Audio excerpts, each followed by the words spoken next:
नमस्कार दोस्तों, स्वागत है आप सभी लोगों का स्टडी ग्लोस पर। दोस्तों, चाइना ने छेड़खानी करना शुरू कर दिया है। यह इस बात से सिद्ध होता है कि ब्रह्मपुत्र रिवर जो कि यू टर्न लेते हुए इंडिया के अंदर आती है, वहां पर वो वर्ल्ड का सबसे बड़ा डैम बनाने जा रहा है। क्या जरूरत है? जरूरत यह है कि वो इंडिया को किसी भी तरीके से परेशान करना चाहता है। लेकिन क्या इसमें इंडिया को लेकर भी कोई प्रोजेक्ट है? बिल्कुल है। 2006 के अंदर इंडिया ने एक प्रोजेक्ट को शुरू किया था। भारत ने भी अरुणाचल प्रदेश के अंदर ब्रह्मपुत्र रिवर पर ही एक डैम बनाने की जो है वो काम शुरू कर दिया था। लेकिन चाइना ये कह रहा है कि हम विश्व का सबसे बड़ा डैम बनाएंगे। जब वो डैम बना लेगा तो फिर भारत के अंदर जो हाइड्रो इलेक्ट्रिक जो पावर प्रोजेक्ट है वहां पर पानी कैसे आएगा फिर? तो मतलब कहीं ना कहीं भारत के साथ में छेड़खानी की जा रही है। आप लोग को पता होगा कि पाकिस्तान और इंडिया के बीच में 1960 के अंदर सिंधु यानी कि जो इंडस रिवर है इसको लेकर एक समझौता हुआ था और यह कहा था कि इंडस रिवर की जो ट्राइब्यूटरीज हैं, जो सहायक नदियां हैं, वो टोटल 6 है ना। उनमें से स्टार्टिंग की ऊपर की जो तीन है उसको पाकिस्तान इस्तेमाल करेगा, नीचे की जो 3 नदियां उनके पानी को भारत इस्तेमाल करेगा। और अब जो है पाकिस्तान, चाइना और बांग्लादेश, ये तीनों मिलकर भारत को घेर चुके हैं। ये मैं इसलिए कह रहा हूं, बांग्लादेश का नाम इसलिए लिया है क्योंकि बांग्लादेश के अंदर अब रिसेंटली पाकिस्तान की आर्मी ट्रेनिंग के लिए जा रही है। इनवाइट किया गया है आफ्टर 53 ईयर्स। और चाइना ऑलरेडी जो है वो भारत के ऊपर अब धीरे धीरे जो है वो आगे की तरफ बढ़ रहा है। तो चाइना ने प्लान किया है कि वो वर्ल्ड का लार्जेस्ट डैम जो है ब्रह्मपुत्र रिवर के ऊपर उसको बिल्ड करेगा। लेकिन हम लोग देखेंगे कि आखिरकार इसका इंपैक्ट भारत के ऊपर क्या होगा। सबसे पहले देखिए न्यूज क्या है। चाइना ने अप्रूव कर दिया है इस प्लेनेट का, अर्थ का सबसे बड़ा एक बिगेस्ट डैम, जो कि तिब्बत के अंदर स्थित है और वहां से फिर इंडियन बॉर्डर जो है उसको टच करती है। वहीं पर वो डैम बनाने के लिए जा रहा है, जिसके अंदर कुल खर्चा जो है कॉस्ट लगेगी $137 बिलियन। जबरदस्त। और इसके बाद में इसके जो अलार्म है वो डाउनवर्ड जो कंट्रीज हैं, जैसे इंडिया है, बांग्लादेश है, उनके लिए अलार्मिंग कंडीशन आ चुकी है क्योंकि फ्लड आ सकता है उससे। वहां पर जितनी भी सेटलमेंट्स हैं वो बड़े खतरे के अंदर हैं। साथ ही के अंदर ये जो ब्रह्मपुत्र रिवर है जिस पर हाइड्रो पावर प्रोजेक्ट जो है वो बनाएगा चाइना, इसको ब्रह्मपुत्र रिवर को यारलुंग सांगपो जो है वो कहा जाता है तिब्बत के अंदर। और जैसे ही वो इंडिया के अंदर एंटर होती है तो उसको हम लोग ब्रह्मपुत्र रिवर कहते हैं। देखेंगे बड़ा विस्तार से देखेंगे कि भारत के ऊपर ये क्या इंपैक्ट कर सकता है। दोस्तों, ये हमारा 100 डेज का चैलेंज है। 100 डेज के चैलेंज में हमने आपको वो टेक्निक्स बताई जिसके थ्रू आप पोर्नोग्राफी के एडिक्शन को छोड़ सकते हैं। लेकिन यही नहीं, ये पोर्नोग्राफी के एडिक्शन को छोड़ने का ही नहीं, साथ में आपके टारगेट्स को अचीव करने का भी एक मेथड है। ये लाइफ चेंजिंग कोर्स है जिसमें हमने आपको बताया है कि कैसे आप लोग पोर्नोग्राफी से दूर रह सकते हैं। मैं आप लोगों को कहना चाहूंगा कि 100 दिन के अंदर आप लोग ये चैलेंज तो लीजिए ही, साथ में आप किसी भी एग्जाम में कैसे सफल हो सकते हैं 100 दिन का चैलेंज लेकर देखिए।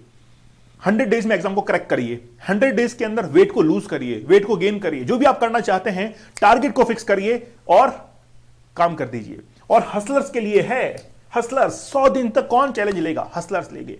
अभी प्राइस काफी डाउन हो चुकी है और न्यू ईयर पर अभी डिस्काउंट काफी चल रहा है। आप लोग जरूर इस कोर्स को अवेल करें, लेकिन 100 डेज का चैलेंज है, बीच में छोड़ने का मौका नहीं मिलेगा। चलिए, ये डैम कहां पर बन रहा है पहले हम लोग मैप के अंदर इसकी लोकेशन देख लेते हैं। जब हम लोग इंडिया के मैप को देखेंगे तो इंडिया के ऊपर यहां पर नेपाल है, नेपाल के ऊपर चाइना है और चाइना ने ही तिब्बत को ऑक्यूपाइड कर रखा है। फिर हम लोग चलेंगे अरुणाचल प्रदेश में। यहां पर ये जो नदी है जिसको सांगपो कहा जाता है तिब्बत में, ये यू टर्न लेते हुए इंडिया के अंदर एंटर होती है और फिर बांग्लादेश के अंदर जाती है और बे ऑफ बंगाल के अंदर जाकर गिर जाती है। जैसे इसने यू टर्न लिया और यू टर्न लेने पर ही अब क्या बनाया जा रहा है, एक शार्प यू टर्न लेने पर ही अरुणाचल प्रदेश के नजदीक ही चाइना जो है यहां पर डैम बना रहा है। इसकी लोकेशन को एक बार आप लोग अच्छे से देख लीजिए कि ये यहां पर ग्रेट बैंड है। और ये बैंड है क्यों? इस बैंड के होने का कारण यह है कि वहां पर जितने भी माउंटेन्स हैं वो यू आकार के अंदर हैं, इसीलिए यहां पर बैंड जो है वो हो रहा है, एक शार्प यू टर्न हो रहा है। यहां पर यू टर्न की खास बात क्या है मैं आपको बताता हूं। इस यू टर्न को आप लोग देखिए, इस तरीके से आप लोग देखेंगे कि ये यू टर्न बना हुआ है। चाइना यहां पर डैम क्यों बना सकता है? डैम वहां पर बनाया जाएगा जहां से इलेक्ट्रो यानी कि हम लोग कहें कि हाइड्रो पावर प्रोजेक्ट जो है यहां पर बन सकता है।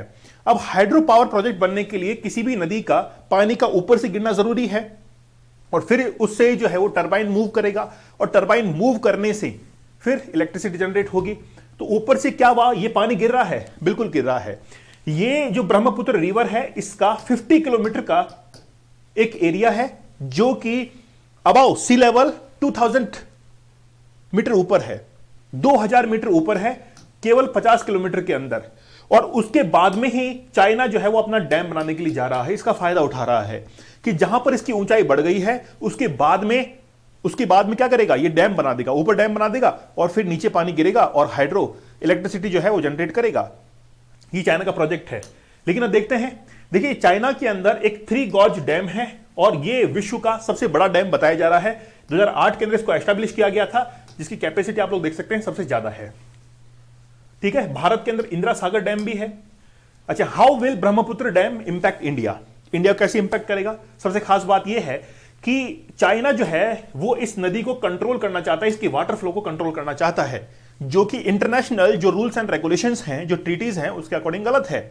कोई भी देश किसी भी नदी के पानी को अपनी ओर मोड़ नहीं सकता है, इसके पानी की कैपेसिटी को कम नहीं कर सकता है। साथ ही के अंदर फ्लडिंग का बड़ा रिस्क है।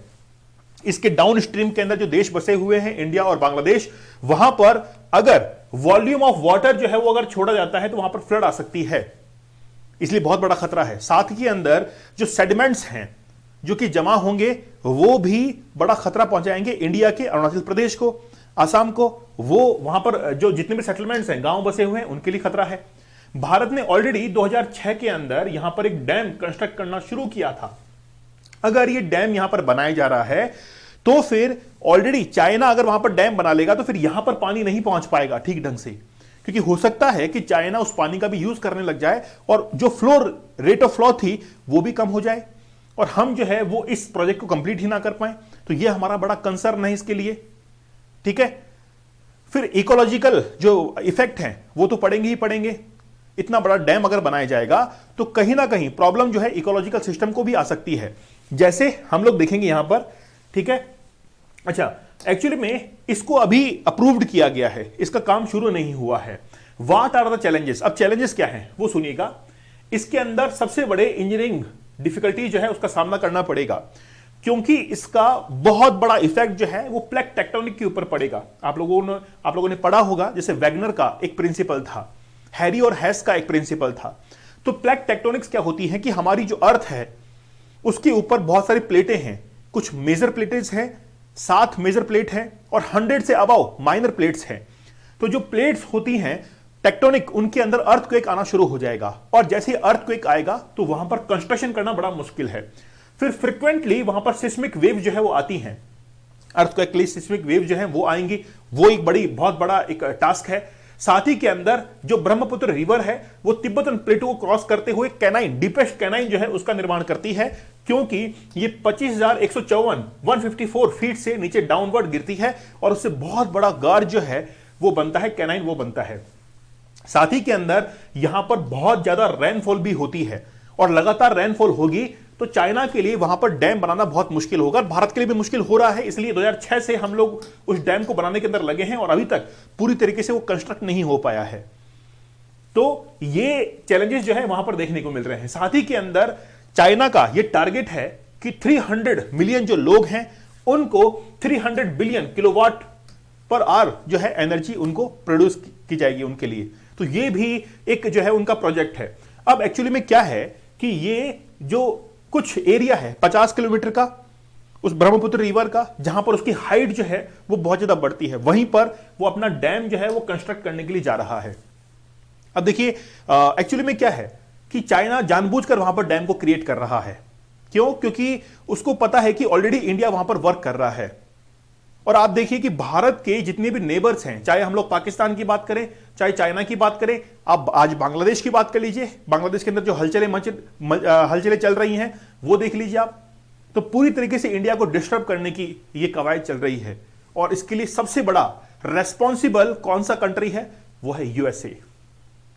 यूएसए पाकिस्तान, बांग्लादेश को सपोर्ट करता है और पीछे से चाइना को पुश करता है और चाइना फिर इंडिया की तरफ बढ़ता है।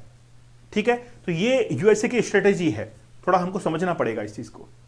चलिए, आप लोग हमारे 100 डेज के चैलेंज को जरूर एक्सेप्ट कीजिए। ये लाइफ चेंजिंग कोर्स है और हसलर्स के लिए कोर्स बनाया गया है। चलिए मिलते हैं आप लोगों से अगले सेशन के अंदर, तब तक धन्यवाद, थैंक यू, जय हिंद।